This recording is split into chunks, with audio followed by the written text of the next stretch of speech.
আজকের দিনে রাজপ্রাসাদ যেন নতুন ভাবে জেগে উঠেছে। একদিকে ডাক সারে শব্দ, অন্যদিকে পাইপ ফিগাদের ছুটাছুটি, সব কিছু মিলে যেন এক অন্যতম হয়ে উঠেছে। আমিও আমিও তাই ভাবছি মহারাজ, আমারও জানি কেমন মনে হচ্ছে। না না, আমাদেরকে আর বসে থাকলে চলবে না, যেভাবে হোক যেমন করেই হোক আমাদেরকে আমাদেরকে এটা প্রমাণ করে তুলতেই হবে। হাই মামা আব্দুল, হাই।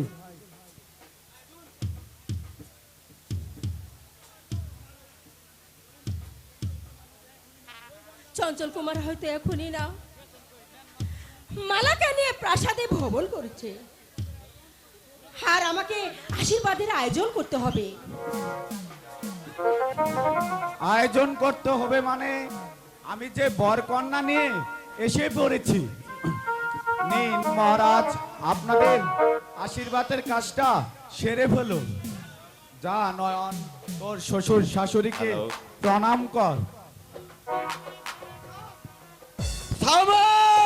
আশীর্বাদ অনুষ্ঠান শেষ করার পূর্বে নবাবদের পরিচয়টা আগে জেনে নেওয়াই উচিত মহারাজ। পরিচয় পর্ব মানে ওর আর কোনো পরিচয় আছে নাকি? আছে মহারাজ। নববধূ সজ্জিত ভদ্র মহিলা হয়তো জানে না তার আসল পরিচয় কি। এসব কি বলছো রঘুপতি? আমি ঠিকই বলেছি মহারাজ। নয়নমালা আসলে মন্ত্রীর কন্যা নয়, সে হলো একটা চাষার মেয়ে। রঘুপতি মিথ্যা কথা মহারাজ, নয়নমালা আমার একমাত্র সহোদর বোন। অসম্ভব! যদি তোমার কথা মিথ্যা হয়, আমাকে হত্যার আদেশ দিলেও আমি মাথা পেতে নেব মহারাজ। আমি মন্ত্রী মশাইকে খড়ি বাড়িয়ে দিচ্ছি, আপনি সত্য মিথ্যা প্রমাণ করে দিন। মহারাজ, রানী, আমি এই সমস্ত দুনিয়াটাকে অন্ধকার দেখছি কেন? মনে হচ্ছে সমস্ত প্রাসাদটা আমার মাথার উপর বসে। মহারাজ, আমি যে আর স্থির থাকতে পারছি না রানী। না মহারাজ। মহারাজ, বলুন মন্ত্রী মশাই, নয়নমালা কার মেয়ে? কে তার আসল পরিচয়? যদি মিথ্যা বলার চেষ্টা করো তাহলে আপনি আমার বিচার থেকে রেহাই পাবেন না। বলুন, জবাব দিন। নয়নমালা মানে আপনার কন্যা নয়? না মহারানী। মন্ত্রী মশাই, হে কি বলছেন মন্ত্রী মশাই? বাবা, জানি আজ আর সত্যকে গোপন করা যাবে না, তাই আমি বলছি নয়নমালা আমার অরুজাত কন্যা নয়, বাবা। সে যে আমার পালিত কন্যা। কি বলছো বাবা? তাহলে তাহলে কথাটা আগে বলনি কেন? উপায় ছিল না মহারানী। আজ থেকে 15 বছর পূর্বে আমি তাকে এক জল্লাদের হাত থেকে খুঁড়িয়ে এনে ওকে ওকে এতটুকু বড় করেছি। তার পিতা ছিল এক দরিদ্র ব্রাহ্মণ। না না, আর এগুলো শুনতে চাই না। আজকে এই অশুভ সংখ্যায় আমার বুকের পাঁজর গুলো ভেঙে যাচ্ছে। এই দৃশ্য আমি সইতে পারছি না মহারাজ। মহারাজ, আমি এই দৃশ্য সইতে পারছি না মহারাজ। আমি এই দৃশ্য সইতে পারছি না। আমি এই দৃশ্য সইতে পারছি না। হলো না আমার বোনের মুখের হাসি দেখা যে আমার হলো না। ওগো তো যার সুখে দিন রাত তোমার পায়ে মাথা টেকে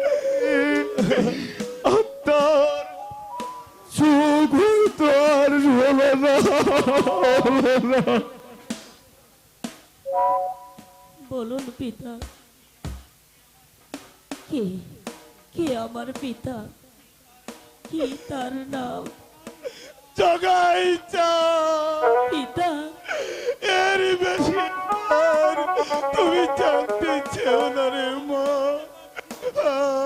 আমি আর বলতে পারছি না রে মা।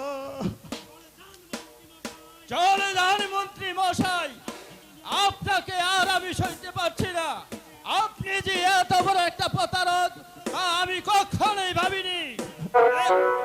একটা সামান্য গরিবের মেয়েকে আপনার নিজের মেয়ে বলে পরিচয় দিতে আপনার এতটুকু মাত্র না। আমি ভেবেছিলাম তার পরিচয় হয়তো কেউ জানতে চাইবে না। নয়ন আমার সন্তান বলে চিরদিন বেঁচে থাকবে। এখন দেখছি ভুল, এখন দেখছি ভুল, সবই ভুল। পিতা, পিতা, পিতা, আপনি নয়নমালাকে ক্ষমা করে তাকে করে তুলে নিন পিতা। অসম্ভব! সামান্য একটা গরিবের মেয়ে কোনদিন রাজা লক্ষন্ত রায়ের পুত্র হতবধূ হতে পারে না। এবার তুমি নয়নমালাকে ভুলে যাও পুত্র। পিতা, আপনি আমাকে ক্ষমা করুন পিতা। পিতা, আমি যে তাকে ছাড়া বাঁচব না। সরে যাও, ব্রাহ্মণ হয়ে চার ধরতে এসো না। বিনয় করে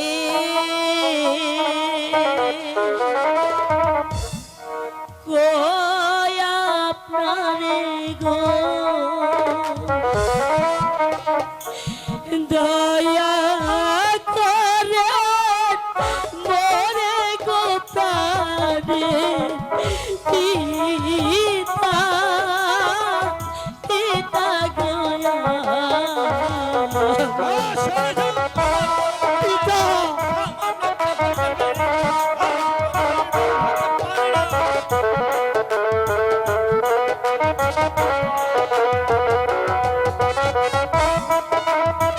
পিতা,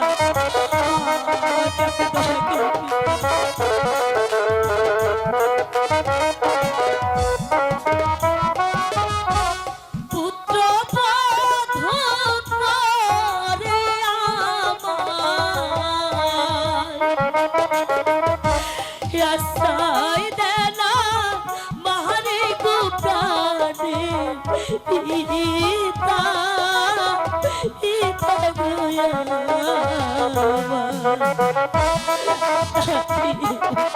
পিতা, আপনি নয়নমালাকে ক্ষমা করে দিন পিতা।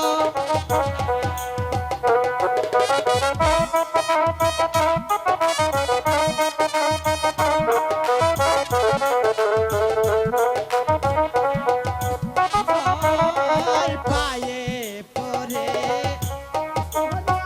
পিতা তরি বৈচরণে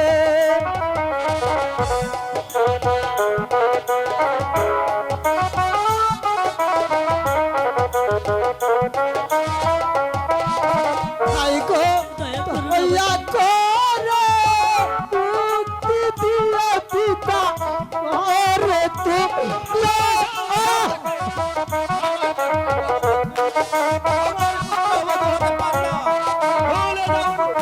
নয়ন না না না, আমি কারো অনুরোধ আর রাখবো না।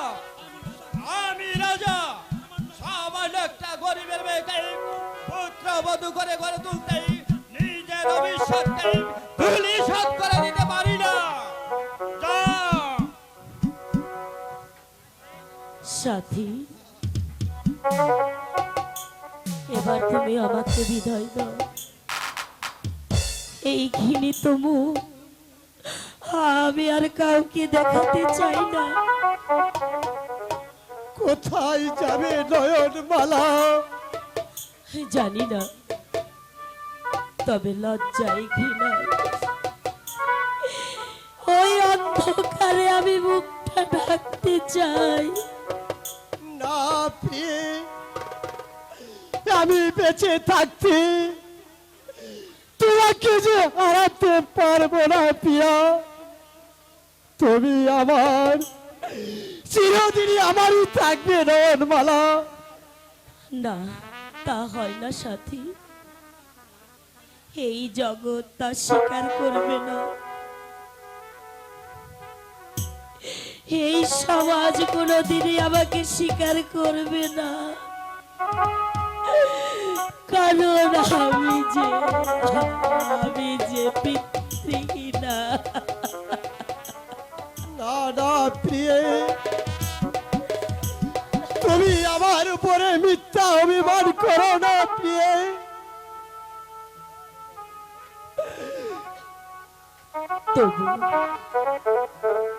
তবু যে তোমাকে এখানে থাকতে হবে কুমার, আমাকে যে চলে যেতেই হবে।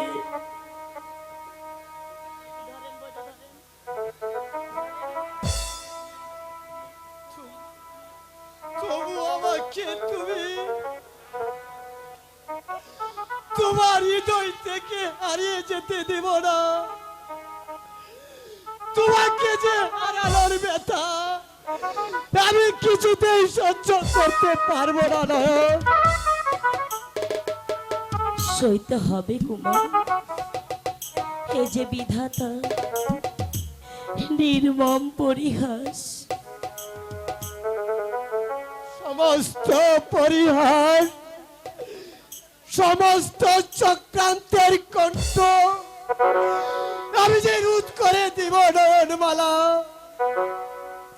তুমি তুমি ওই পথ থেকে ফিরে এসো নয়নমালা। কোনো উপায় নেই কুমার, ওই দুরন্ত দুর্ভাগ্য আমার চুলের মুঠি ধরে টানছে ভিখারি নির্ণয়ে। আমি করুণার পাত্রী হয়ে তোমাদের এই অট্টালিকায় থাকতে চাই না।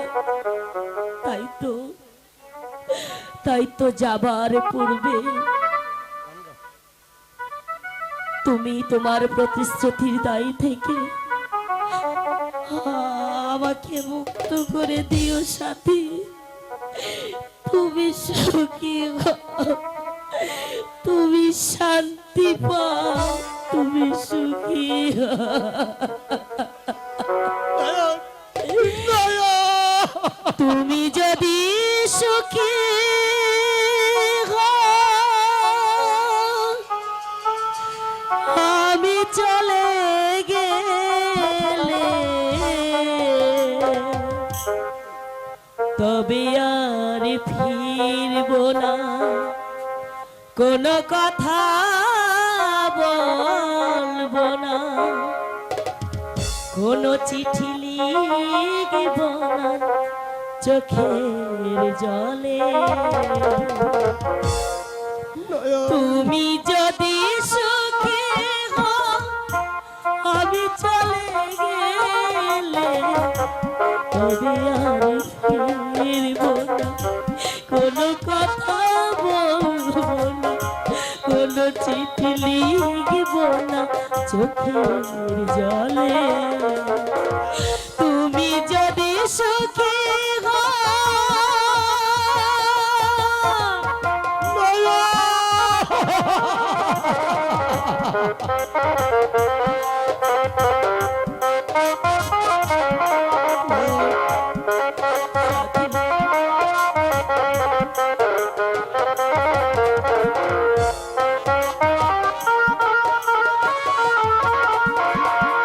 কতদিন কত রাত তোমাকে ভেবে আকাশের সব তারা গিয়েছে নিভে। সাথী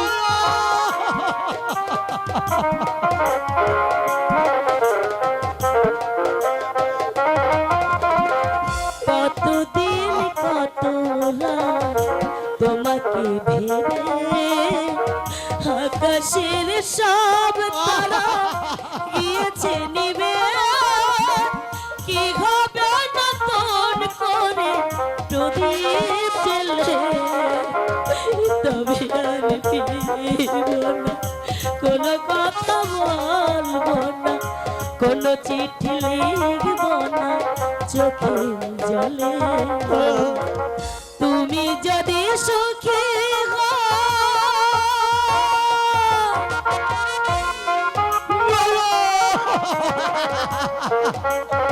তুমি যেও না নয়ন।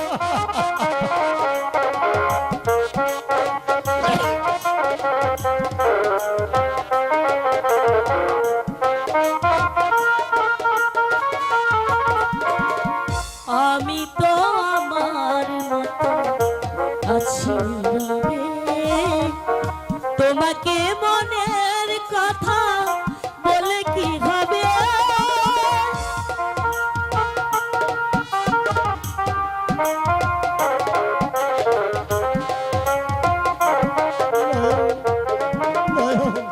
আমি তো আমার মতো আছি রবে, তোমাকে মনের কথা বলে কি হবে, শুধু ব্যথায় দিলাম, তবে আর ফিরব না, কোনো কথা বলবো না, কোনো চিঠি লিখব না চোখের জলে।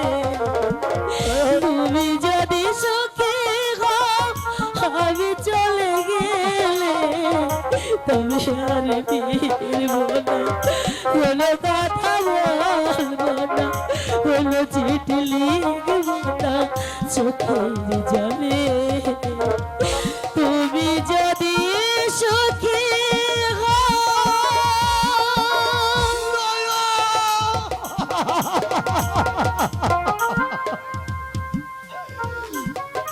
ওগো দয়াময়, তুমি বলে দাও, তুমি বলে দাও প্রভু, এখন আমি কি করি? একদিকে সংস্কারের দাবি, অন্যদিকে প্রভু, এখন আমি কোন পথ ধরি, কোন পথ ধরি?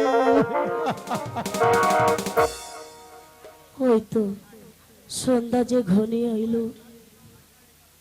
চারিদিকে অন্ধকারের কালো ছায়া, এখন এই বহাল অন্ধকারে সমস্ত জগৎ যে ঢাকা পড়ে যাবে, কিন্তু কিন্তু আমি কোন পথে যাব?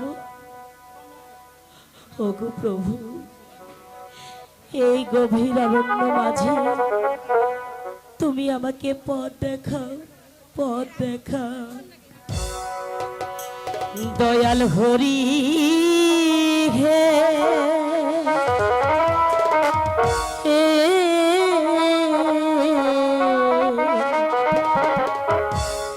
দয়া করো অভাগীরে,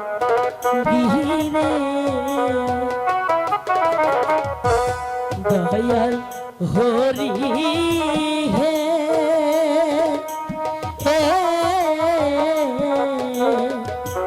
দয়া করো এ ভাগীরে।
দয়া হরি হে হে দয়া করো এ ভাগিরে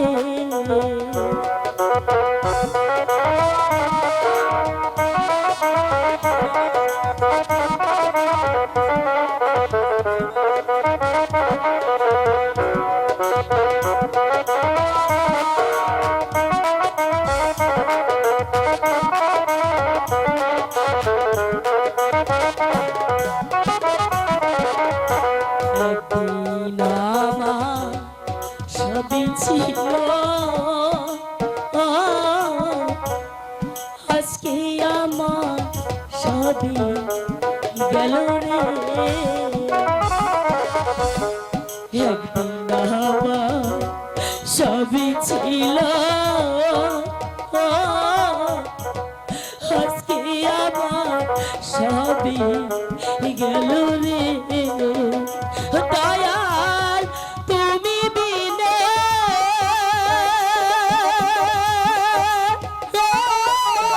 হে ভাগি আর তোকে নাই রে দয়াল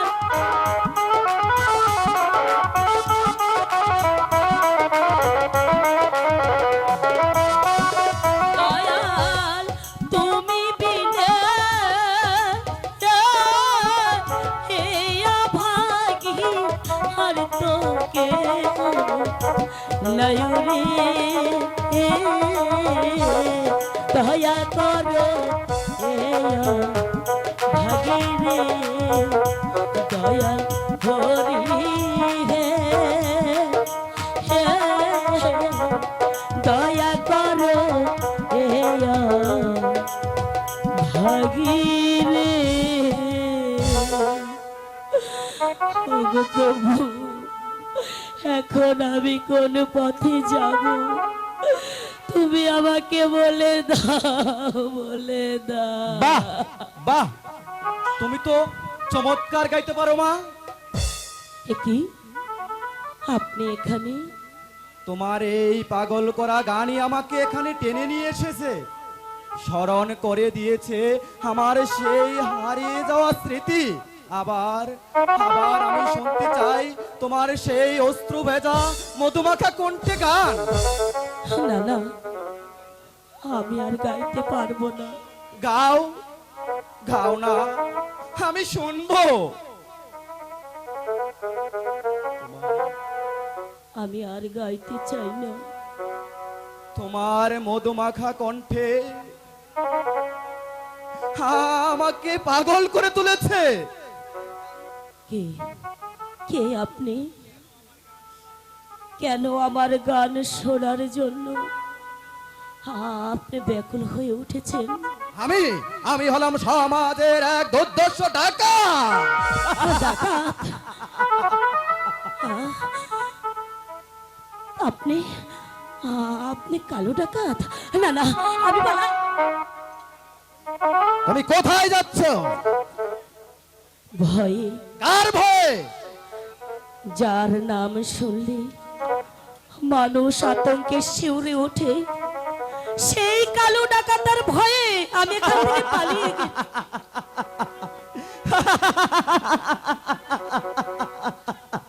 তুমি ঠিকই বলেছো নারী, আমি ডাকাত, আমি সমাজের কলঙ্ক।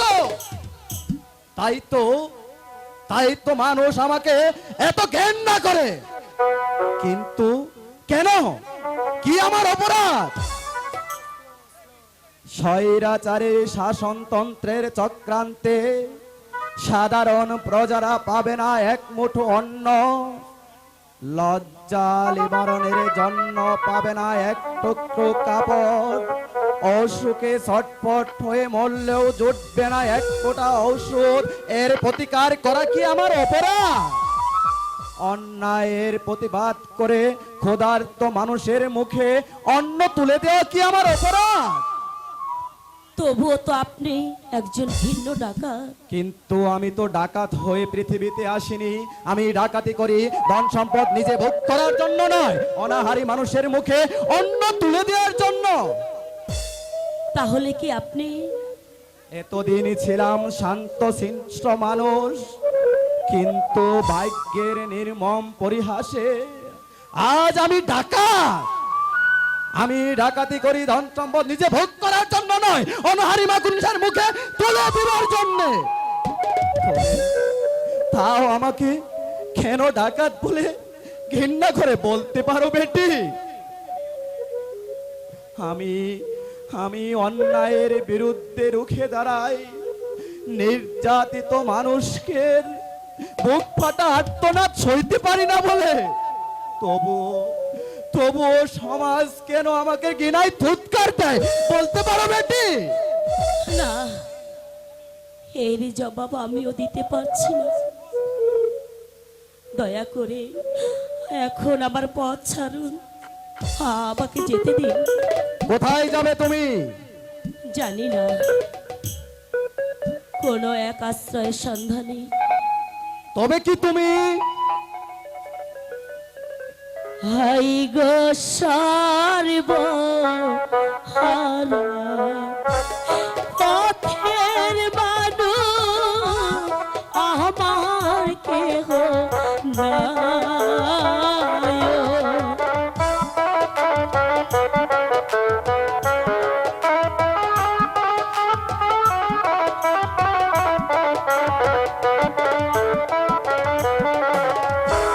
জনম দুঃখী ভিখারিণী ঘুরি বনে বনে গো, ঘুরি বনে বনে।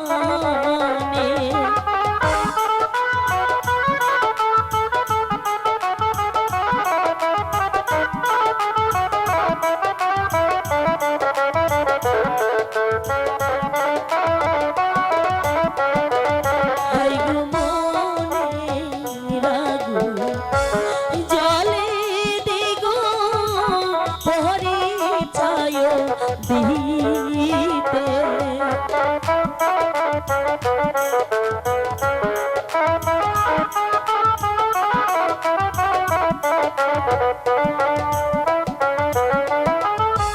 মাতা পিতা সব হারিয়ে হইলাম জন দুঃখী গো, হইলাম জন দুঃখী।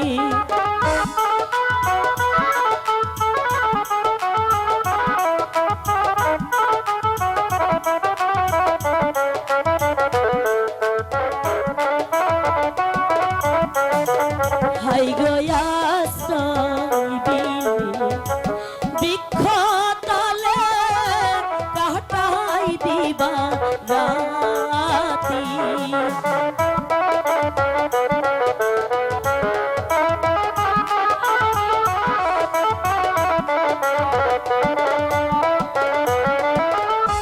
জনম দুঃখী কপাল পোড়া বনে বনে ঘুরি গো, বনে বনে ঘুরি।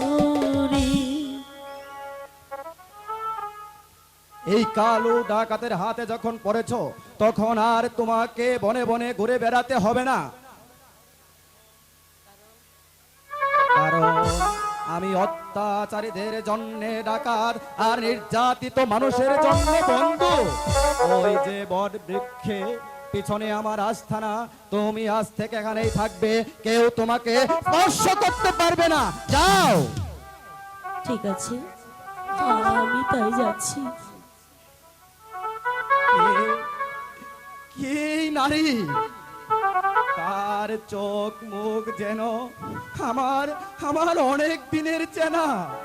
ঠিক ঠিক আমার হারিয়ে যাওয়া মেয়ে চামেলির মতো। না না, সে তো অনেক পূর্বেই মরে গেছে, আর আর কোনোদিন আমার কাছে ফিরে আসবে না। তাকে শয়তান ভীম সিংহ অনেক পূর্বেই মেরে ফেলেছে। কিরে লালু, তুই ফিরে এলি, তোর সংবাদ কি? শুভ সংবাদ সর্দার।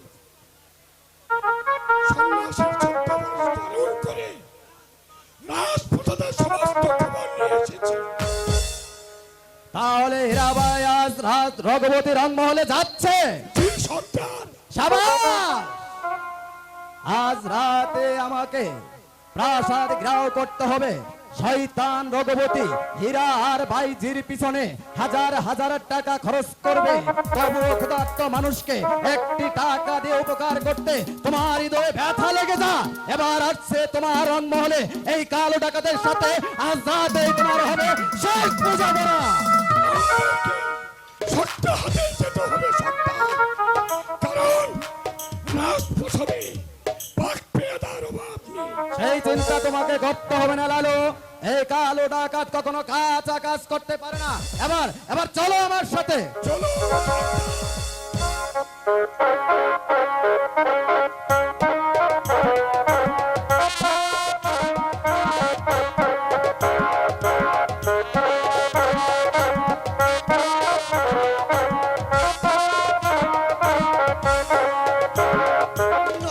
নয়নমালা, নয়নমালা, জানি না তুমি কোথায় আছো, কিভাবে আছো। তোমাকে যে হারিয়ে আজ প্রাসাদে থাকতে আমার যে মোটে ইচ্ছা হচ্ছে না। নয়নমালা, নয়ন, আমিও ছুটে আসছি তোমার কাছে। যেমন করে হোক তোমাকে যে খুঁজে বের করবই, আবার তোমার সাথে আমার মিলন হবে। তুমি আমি দুজনে আবার বাঁধবো সুখের ঘর। তবু আমার পিতার ধন কবে আর পেয়ে আসবো না।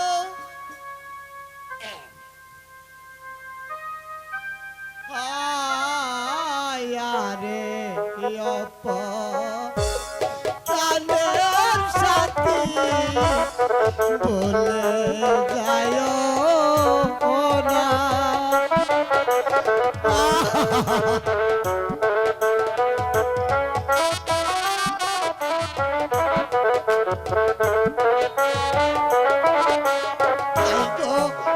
আজ বাসা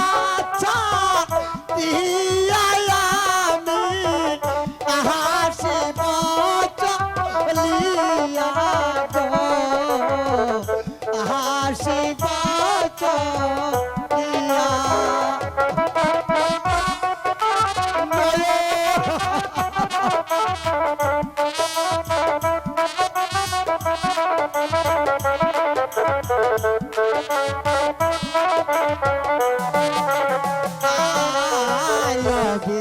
মান ইয়ার সাথী দূরে কেছ চলে।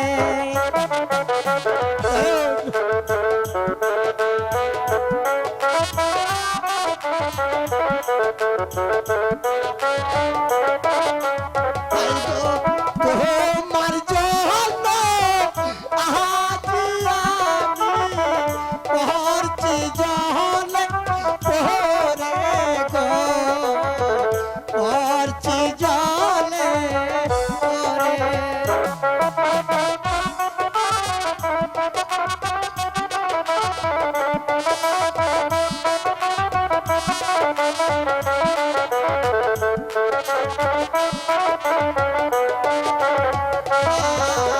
তোমায় যদি না পাই সাথী যাব যেন সাথী সাথী।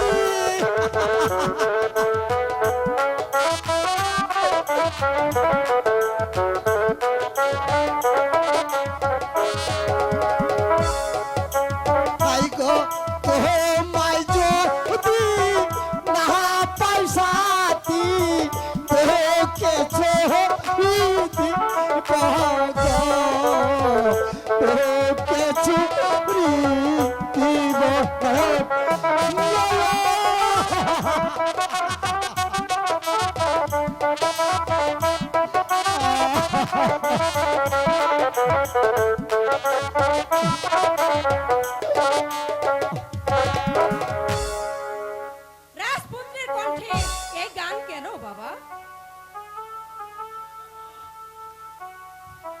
মা গো,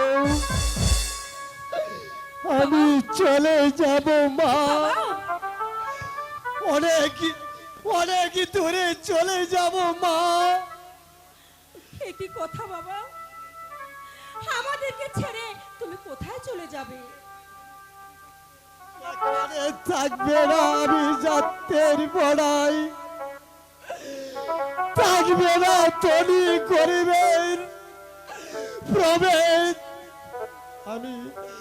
আমি যে সেখানে চলে যাব মা। জানি নয়ন মারাকে হারিয়ে তুই একবারে পাগল হয়ে উঠেছিস। চল বাবা, এখন ঘরে ফিরে চল। আমি সান্ত্বনার বাণী শোনাই তোর সব দুঃখগুলো আমি সব অটল করে দিব। চল বাবা। না মা, আজ আমার ভুল ভেঙে গেছে, জানতে পেরেছি তোমাদের গর্বিত সমাজ, যে সমাজে মানুষ পাবে না মানুষত্ব, গরিব হবে দরির কাছে লাঞ্ছিত, সেই সমাজে আমি থাকবো না মা। আমি যে অন্য সমাজে চলে যাব মা। না বাবা, না। আমাকে বাধা দিও না মা, আজ আমি শুনবো না কোনো কথা, মানব না নীতি ব্যবস্থা। ওই নির্যাতিত মানুষের মাঝে মিশে গিয়ে আমি সেই মানুষের সেবা করে তাদের কাপড় করে নেব মা। বাবা, না বাবা, তোকে যে আমি যেতে দেব না, তোকে হারিয়ে আমি যে বেঁচে থাকতে পারবো না বাবা। মাগো, বাবা, হায় বাবা, ওগো আমার গর্ভধারিণী মা, তবু আমি তোমার অনুরোধ রাখতে পারবো না মা। আমি আপনার অবাধ্য সন্তান, তবু আমার অপরাধ ক্ষমা করে দিবেন মা। না বাবা, বিদায়, বিদায় মা, বিদায়, বিদায় কালে একে যাই মাতা, ব্যথা বলা রাখি যাই মাতা, ব্যথা বলা রাখি যাই মা।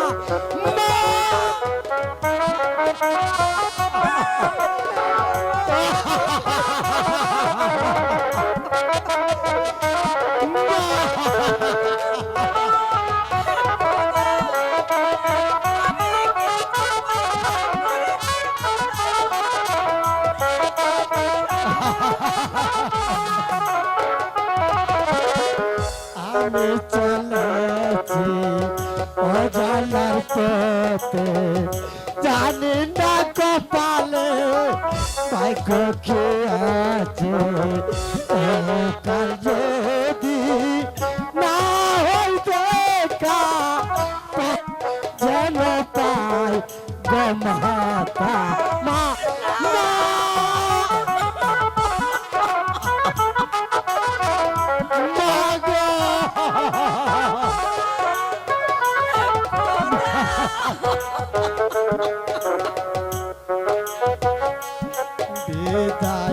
বিদায়কালে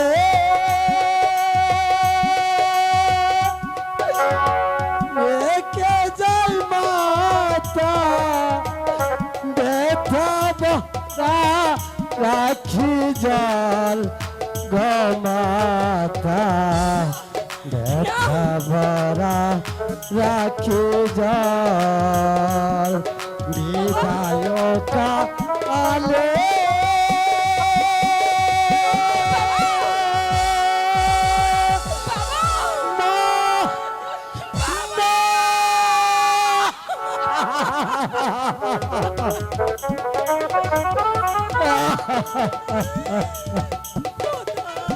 মা মা মা গো বাবা মা তুমি আমাকে ছেড়ে যেও না বাবা আমাকে বাধা দিও না মা আমি তোমাকে বিদায় মা হারিয়ে নিয়ে বাঁচবো।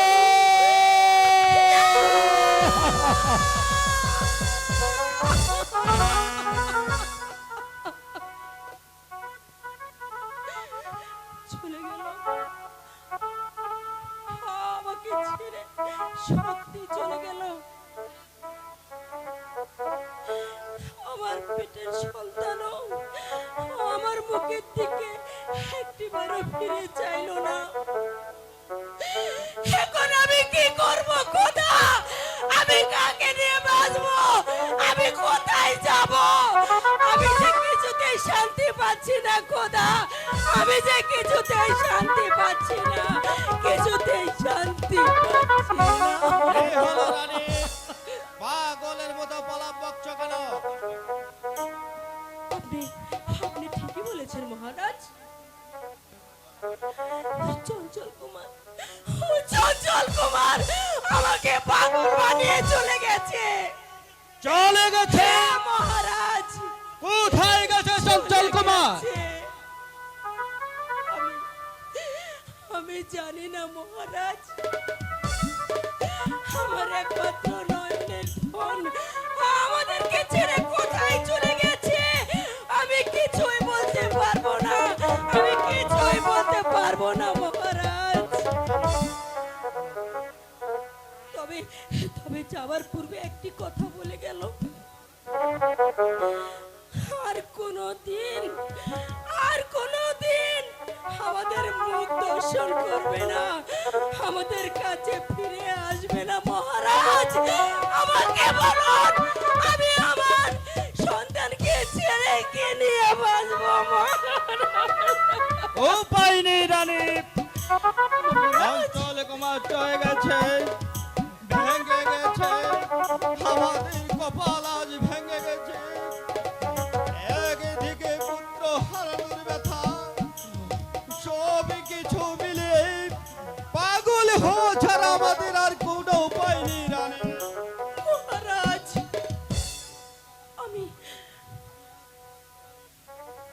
আজ আমি পরাজিত রানী, শয়তানের চক্রান্তে পারিনি শাসনতন্ত্র বজায় রাখতে, প্রজা পালিলেও আজ আমি অক্ষম। এবার হতো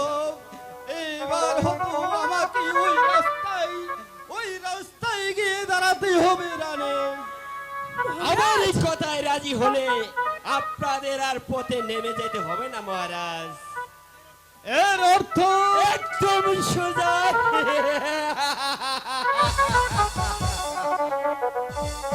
ওই সিন্ধুকের চাবিটা আমার হাতে তুলে দিন।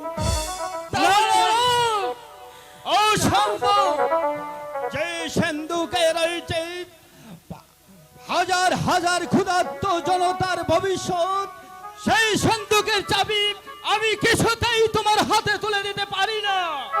তাও বলেছে নিজের জীবন মহারাজ। হারাতে হবে মহারাজ। মহারাজ ওই যদি বাঁচতে চান চাবিটা শীঘ্রই আমার হাতে তুলে দিন। আছে রাতের জন্য, এটাতে আমার খুব প্রয়োজন। না না না না, আমি চাবি তোমার হাতে তুলে দেব না। দেবেন না? কেমন? তাহলে এবার ওই ঈশ্বরকে স্মরণ করুন। মহারাজ দিন মানে না মানে মরণাদস্যু, চাবি আমি দিয়ে দিচ্ছি। রানী তুমি ওই চাবিটা দিয়ে দাও। তাই দিচ্ছি মহারাজ শীঘ্রই দিন, নইলে গুলি ছুটে যাবে। দিচ্ছি বাবা, এই তো আমি দিচ্ছি। এই নাও, এইবার এইবার আমাদেরকে প্রাণ ভিক্ষি দাও। প্রাণ ভিক্ষা, প্রাণ ভিক্ষা আমি ঠিকই দিব, কিন্তু আমার পিছনে কোনো ষড়যন্ত্র করার সুযোগ আমি দেব না।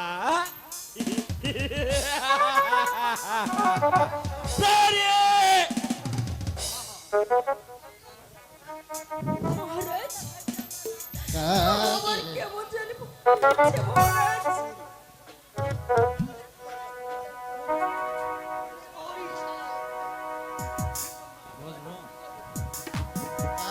দিতে পারি না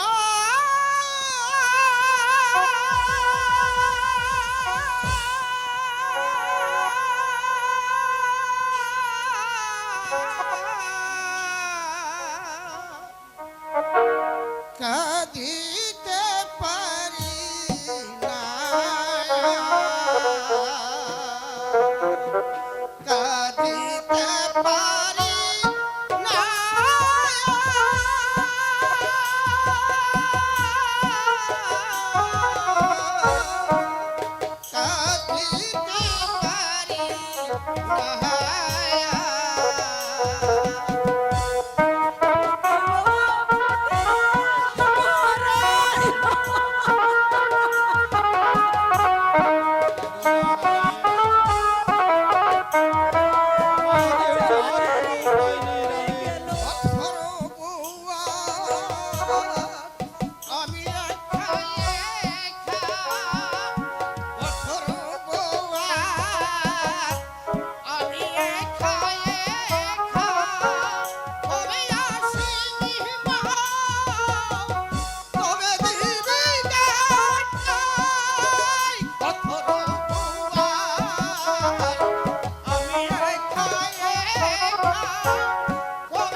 আদেশ করুন হুজুর। বন্দি করো এদের দুজনকে। তাই করছি হুজুর। না, নিয়ে যাও ওদেরকে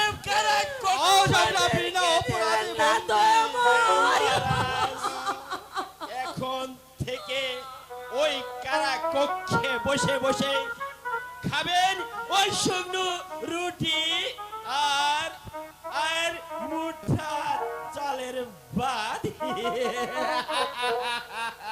নিয়ে যাও রক্ষে। এই যাচ্ছি হুজুর।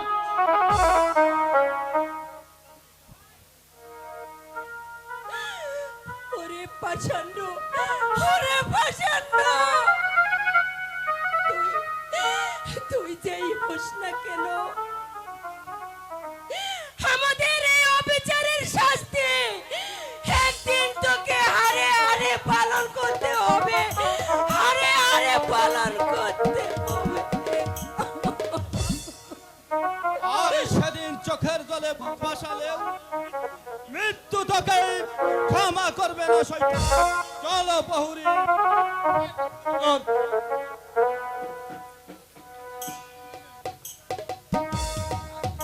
মৃত্যু মৃত্যুর ভয়ে আমাকে পিছিয়ে গেলে চলবে না, জীবনটাকে নতুন করে উপভোগ করতে হবে।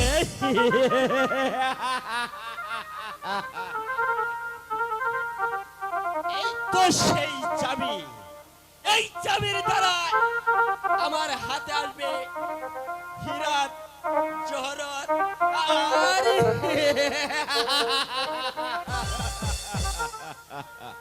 বেঈমানের মৃত্যু। তুই সরে যা এখান থেকে। না, ফিরে যাবার জন্য শয়তানের সম্মুখে আসিনি। চাবিটা দিয়ে দে বলছি। কেউ তোর মৃত্যুকে রোধ করতে পারবে না। তার পূর্বে তোকে আমি চিরদিনের মতো ওই ঘুম পাড়িয়ে দেব। চুপ কর বেঈমান। এতদিন আমি তোদের সকল লীলা খেলা দেখেও কোনো প্রতিবাদ করিনি, কিন্তু আজ যে অন্যায় তোরা করেছিস সেই শাস্তি তোদের ভোগ করতেই হবে। তবেই রক্ষা হবে এই জনতার মুখে গ্রাস। এই তবে দুশ্মন, আমিও প্রস্তুত।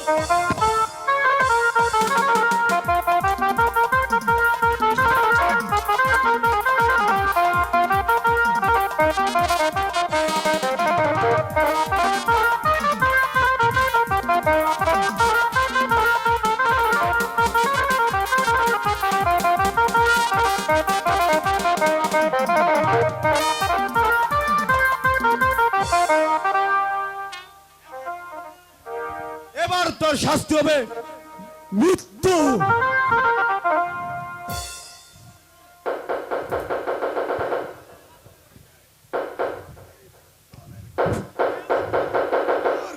তোর দেহ থেকে আমি মাথাটি উড়িয়ে দেব, ফেলে দে, ফেলে দে বলছি।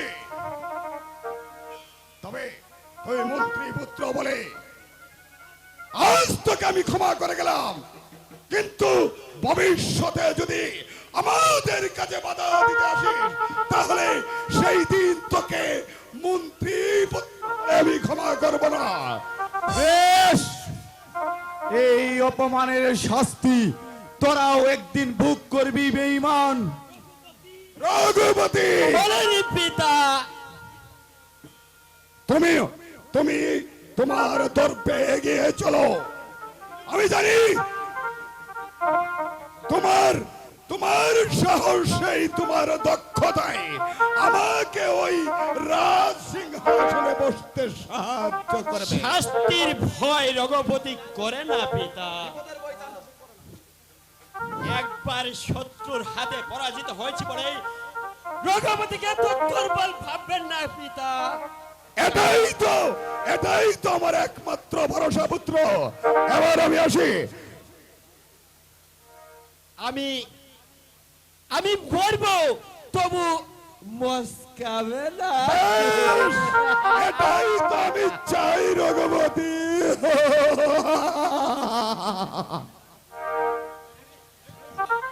পিতা এখনো পাইনি এই রঘুপতির হাতের শক্তির পরীক্ষা।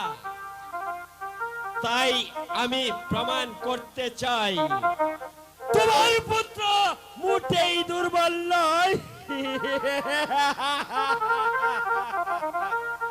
কিন্তু চান্দু সিং এখনো হীরাবাইজিকে নিয়ে ফিরল না কেন? তবে কি কোনো বিপদের সম্মুখীন হয়েছে? বিপদের বই চান্দু সিং করে না হুজুর। এই নিন আপনার হীরাবাইজি, হীরাবাইজি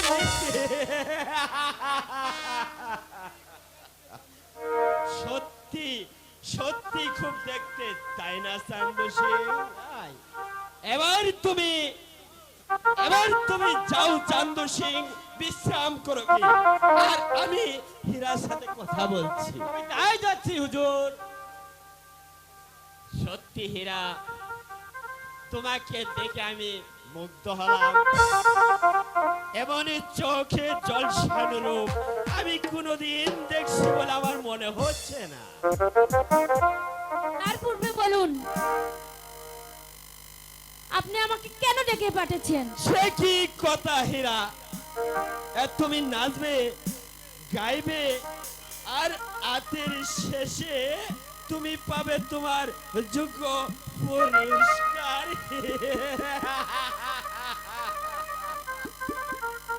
তার বিনিময়ে আমি এই কাজ করি না। এই কাজটা আমি অনেক আগেই ছেড়ে দিয়েছি। এই কথাটা হয়তো আপনার জানা নেই। কি বললে হীরা? এত সহজেই তোমার কাজ তুমি ছেড়ে দিয়েছো? তুমি কি কারো প্রেমে ঠেমে পড়েছো নাকি? না, তবে ফকির বাবার মুরিদ হয়ে অতীতের প্রায়শ্চিত্ত করছি। সে আমি পরে বুঝবো, আজকে তোমাকে নাচতেই হবে। মরে গেলেও তা কখনো সম্ভব না। নাচবে না, নাচবে না, না, গাইবে না। না, আমি নাচবো না, গাইবো না, গাইবো না, গাইবো না, গাইবো না। তাহলে এই চাবুকে লাগাতে আমি তোমাকে নাচতে বাধ্য করিব। হুঁশিয়ার বদতমিজ! নক্ষত্র রাজা রাজত্বে প্রজা পীড়নের নির্দেশ তুই কোথায় পেয়েছিস?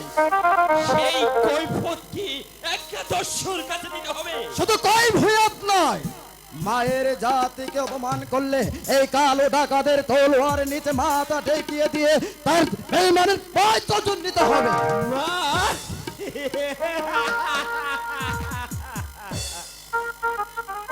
একটা দেহু পাশানি, সে হবে মা। হওয়া উচিত। আমি জানতে চাই তুমি এখান থেকে যাবে কিনা? যাব, তবে এই নারীকে এখান থেকে নিয়ে না, কারো সাধ্য হবে না। হীরাবাইদিকে আমার কাছ থেকে ছিনিয়ে নিয়ে যা।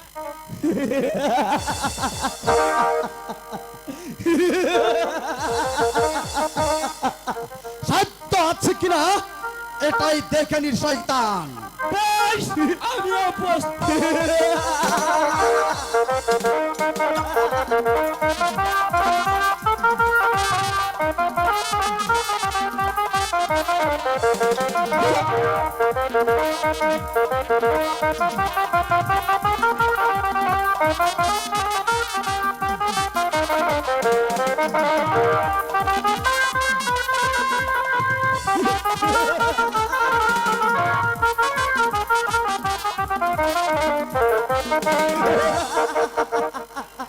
এবার এবার তোকে কে রক্ষা করবে? আমাকে মেরো না ডাকাত, এবারকার মতো আমাকে প্রাণ ভিক্ষা দাও।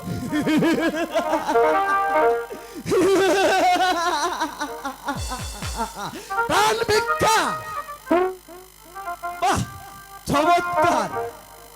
একেবারে পরাজিত শিয়ালের মতো লেজ গুটিয়ে নিয়েছিস দেখছি। যাক, সিন্ধুকের চাবিটা আমার হাতে ফিরিয়ে দে। স্বামী মানে দে বলছি, নইলে এই তলোয়ার তলোয়ারখানা তোর বুকের আমল বসিয়ে দেব।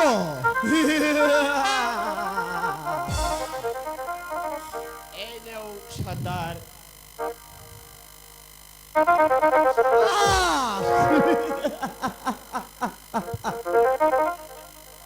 আবার আবার আমার পিছনে যদি চিৎকার করিস তাহলে একেবারে জানে খতম করে দেব। এবার এবার চলো হীরা, ঠিক আছে, আমরা বিশ্রাম তাই করি। চলো। আচ্ছা, আমিও রঘুপতি, দেখে নিব কত ধানের কত চাল।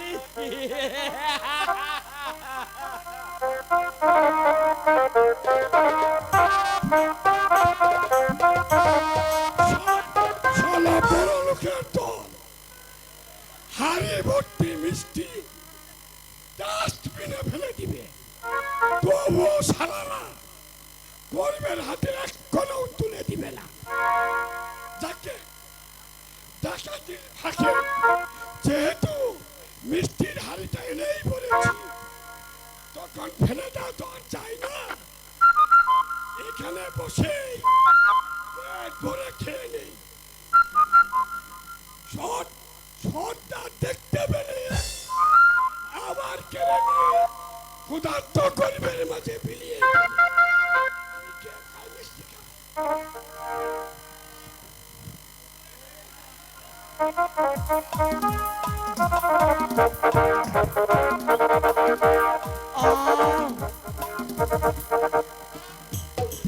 তবে কি আমি না খেয়ে মরে যাব?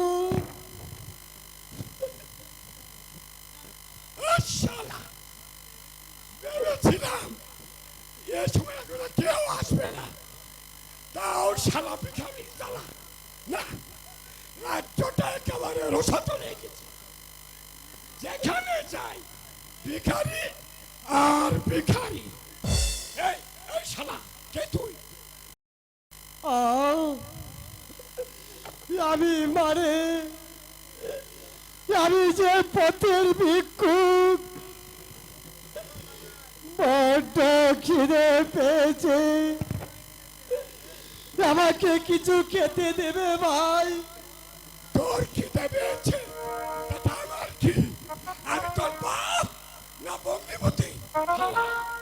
বাক শালা, টানাইলে থাকবো। আজ 3 দিন যাবৎ না খেয়ে আছি, দাও না ভাই, আমাকে একটা কিছু দিয়ে আমার প্রাণটা বাঁচাও ভাই, নইলে নইলে যে ক্ষুধার জ্বালায় আমি মরে যাব ভাই। এতটুকু দয়া আমাকে করো ভাই। দয়া আগে নিজে বাঁচি, তারপরে বলকে বাঁচি। এসব দয়াটা হবে না। বাঁচ শালা। যা।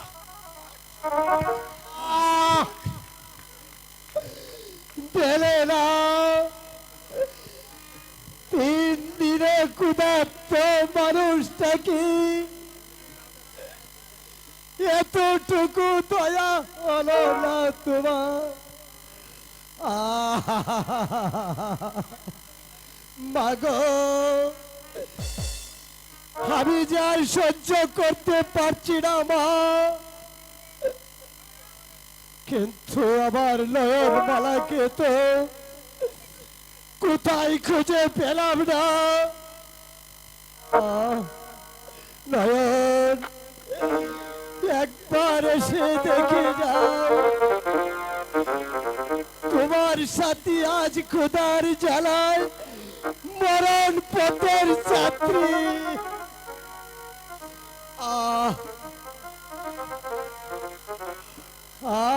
আয় দয়া কর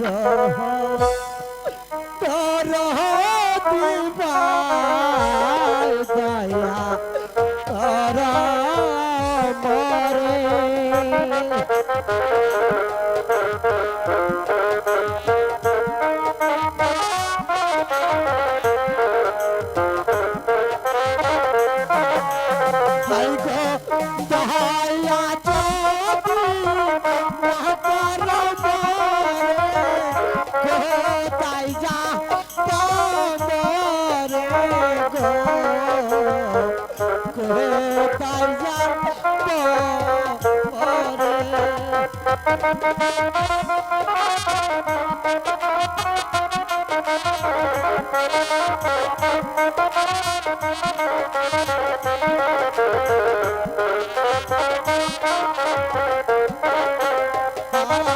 আয় বিপদে পড়েছি আমি যাব যে মরিয়া।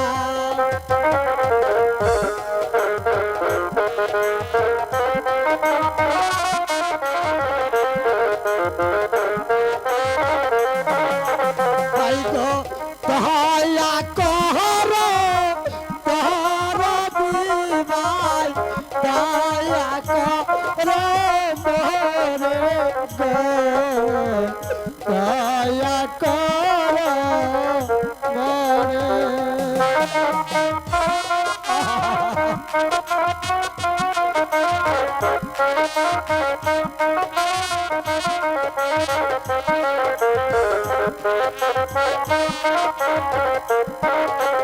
হায় সাত দিনের অনাহারি দয়া করা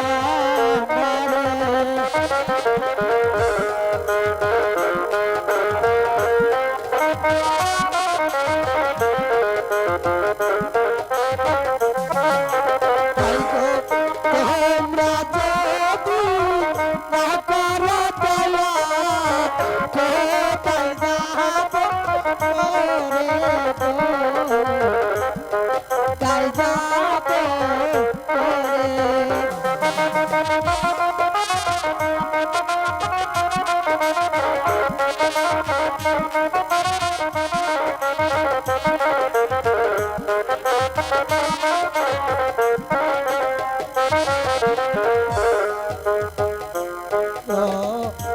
দয়া যদি না করো আমারে দয়া যদি না করো ভাই কোথায় যাব মোরে গো কোথায় যাব মোরে মা মা।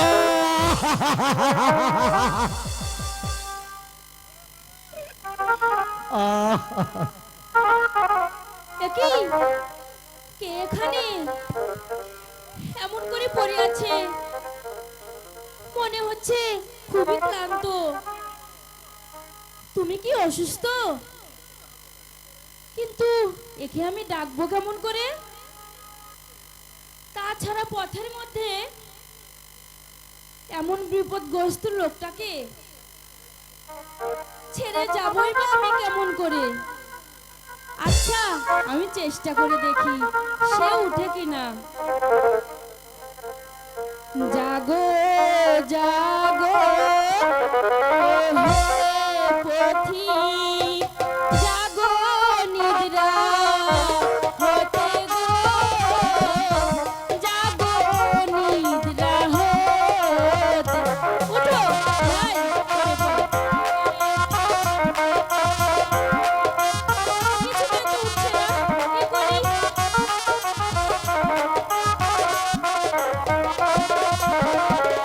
আই গো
ভাই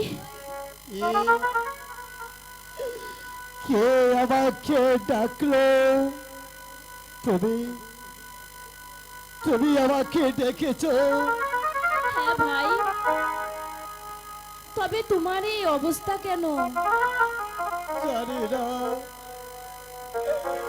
আমার বড্ড খিদে, দাও না, আমাকে কিছু খেতে দাও।